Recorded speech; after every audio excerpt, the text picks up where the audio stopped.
ಮಲೆಮಹದೇಶ್ವರ ಬೆಟ್ಟದಲ್ಲಿ ನಡೆದ 5 ಹುಲಿಗಳ ಹತ್ಯಾಕಾಂಡ ಇಡೀ ದೇಶವನ್ನೇ ಬೆಚ್ಚಿ ಬೀಳಿಸಿತ್ತು. ಈಗಾಗಲೇ ಆರೋಪಿಗಳು ಜೈಲಲ್ಲಿ ಮುದ್ದೆಯನ್ನು ಮುರಿತಾ ಇದ್ದಾರೆ.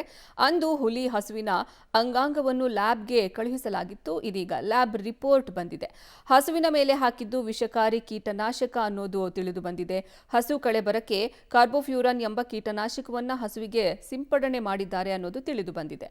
ತಾವು ಸಾಕಿದ್ದ ಪ್ರೀತಿಯ ಹಸುವನ್ನು ಕಳೆದುಕೊಂಡ ದನಗಾಹಿಗಳು ಹಸುವಿಗೆ ಕಾರ್ಬೋಫ್ಯೂರನ್ ಎಂಬ ಕೀಟನಾಶಕ ಸಿಂಪಡಿಸಿದ್ರು. ಈ ಕೀಟನಾಶಕ ವನ್ಯಪ್ರಾಣಿಗಳು ಪಕ್ಷಿಗಳ ನರಮಂಡಲದ ಮೇಲೆ ತುಂಬಾನೇ ದುಷ್ಪರಿಣಾಮ ಬೀರುತ್ತೆ ಅಂತ ಗೊತ್ತಾಗಿದೆ. ಈ ಹಿಂದೆ ಉತ್ತರಾಖಂಡದ ಜಿಮ್ ಕಾರ್ಬೆಟ್ನಲ್ಲೂ ಕೂಡ ಈ ಕೀಟನಾಶಕ ಬಳಸಿದ್ದು 2 ಹುಲಿಗಳು ಸತ್ತಿವೆ ಎಂಬ ವರದಿಯಾಗಿದೆ.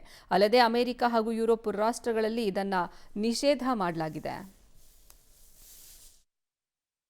ಈಗ ಟೈಗರ್ಸ್ ಡೆತ್ ಸ್ಯಾಂಪಲ್ಸ್ ಅನ್ನು ನಾವು ಏನು ಕಳಿಸಿದ್ವಿ FSL ಮೈಸೂರು ಮತ್ತು IHNVB ಅಂತಂತೇಳಿ 2 ಇನ್ಸ್ಟಿಟ್ಯೂಟಲ್ಲೂ ಈಗ ನಮಗೆ ಮಾಹಿತಿ ಬಂದಿದೆ. ಅದು ಕಾರ್ಬೋಮೇಟ್ ಅಂತ ಅಂದರೆ ಕಾರ್ಬೋಫ್ಯೂರಾನ್ ಇನ್ಸೆಕ್ಟಿಸೈಡನ್ನು ಬಳಸಿದ್ದಾರೆ ಅಂತ ಒಂದು ಬಂದಿದೆ. ಕ್ಯಾಟಲಿಗೆ ಹಾಕಿರ್ತಕ್ಕಂಥದ್ದು ದನ ಏನಿತ್ತಲ್ಲ ಆ ಕ್ಯಾಟಲಿಗೆ ಹಾಕಿ ಮಜಲ್ಲೆಲ್ಲ ಸಿಂಪಡಿಸಿದ್ದಾರೆ. ಅದು ಪ್ರೂವ್ ಆಗಿದೆ. ಈಗ ಈ ಕಾರ್ಬೋಮೇಟ್ ಏನಿದೆಯಲ್ಲ, ಇದು ಕಾರ್ಬೋಫ್ಯೂರಾನ್ ಏನಿದೆಯಲ್ಲ, ಅಷ್ಟು ವಾಸನೆ ಬರ್ತಕ್ಕಂಥ ಕೀಟನಾಶಕ ಅಲ್ಲ. ಅದನ್ನೆಲ್ಲ ತಿಳಿದು ಸ್ವಲ್ಪ ಅದನ್ನು ಮಾಡಿರ್ತಕ್ಕಂಥದ್ದು ಒಂದು ವಿಪರ್ಯಾಸದ ಸಂಗತಿ. ಅದು ಫೈನಲ್ ರಿಪೋರ್ಟ್ ಯಾವಾಗ ಸಬ್ಮಿಟ್ ಆಗುತ್ತೆ? ಈಗ ನಮ್ಮ ಹೈ ಲೆವೆಲ್ ಎನ್ಕ್ವೈರಿ ಕಮಿಟಿ ಮಾನ್ಯ ಅಧ್ಯಕ್ಷರು ಮತ್ತು ಸದಸ್ಯರೆಲ್ಲ ರಿಪೋರ್ಟ್ ರೆಡಿ ಮಾಡ್ತಾಯಿದ್ರೆ ಬಹುಶಃ 1 or 2 ಡೇಸಲ್ಲಿ ಅದು ಸಬ್ಮಿಟ್ ಆಗ್ಬೋದು.